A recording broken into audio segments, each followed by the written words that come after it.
میرا نام رانیہ ہے اور میں آپ کو اپنی شادی کی پہلی رات کی کہانی سنانے جا رہی ہوں۔ سردیوں کی اندھیری راتیں تھیں۔ میری شادی میرے گھر والوں نے میرے چچا کے بیٹے کے ساتھ کر دی۔ شادی والے دن میں بہت ڈری اور گھبرائی ہوئی تھی۔ سارے گھر والے میری شادی کے کاموں میں مصروف تھے اور بارات کا انتظار تھا۔ بارات آ گئی تو میں اپنے نئے گھر چلی گئی۔ آخر شادی کی سحاگ رات میں بہت سج کے بیٹھی ہوئی تھی اور میں اپنے گھونگھٹ کو نیچے کیے ہوئے تھی اور میں اس پل کے انتظار میں تھی کہ کب میرے شوہر آئیں گے اور میرا گھونگھٹ اٹھائیں گے۔ آخر وہ پل بھی آ گیا اور میرے میاں کمرے میں آ گئے۔ میں بہت شرما رہی تھی، وہ بھی شرما رہے تھے اور میرے جسم کے ساتھ لگ کر بیٹھ گئے۔ میری گھبراہٹ بڑھ گئی کہ اب کیا ہونے والا ہے۔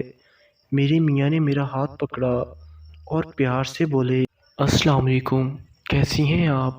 آپ کو تھکاوٹ تو نہیں ہوئی؟ میں نے کہا، وعلیکم السلام، میں ٹھیک ہوں، آپ کیسے ہیں؟ اور مجھے بالکل تھکاوٹ نہیں ہوئی۔ اور اس کے بعد میرے بالوں پر ہاتھ پھیرا۔ میری گھبراہٹ کی انتہا ہو گئی۔ پھر انہوں نے میرا گھونگھٹ اٹھایا۔ میرے دل کی دھڑکن بھی بہت بڑھ گئی۔ میں سوچ رہی تھی کہ اب آگے کیا ہوگا۔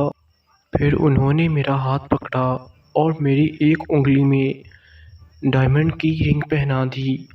میں اور گھبرا گئی کہ اب آگے کیا ہوگا۔ انہوں نے میرے بالوں سے جویلری اتاری اور میری کمر پر ہاتھ رکھ دیا اور کمرے کی لائٹ بند کر دی۔ اس کے بعد انہوں نے مجھ سے پوچھا، آپ نے کھانا کھانا ہے؟ میں نے کہا، جی نہیں، مجھے بھوک نہیں ہے۔ تو وہ باہر گئے اور آئس کریم لے کر آئے۔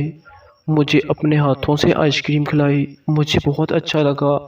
اب میری گھبراہٹ تقریباً دور ہو چکی تھی اور اس کے بعد وہ میری گردن چومنے لگے، جس کی وجہ سے میں لیٹ گئی۔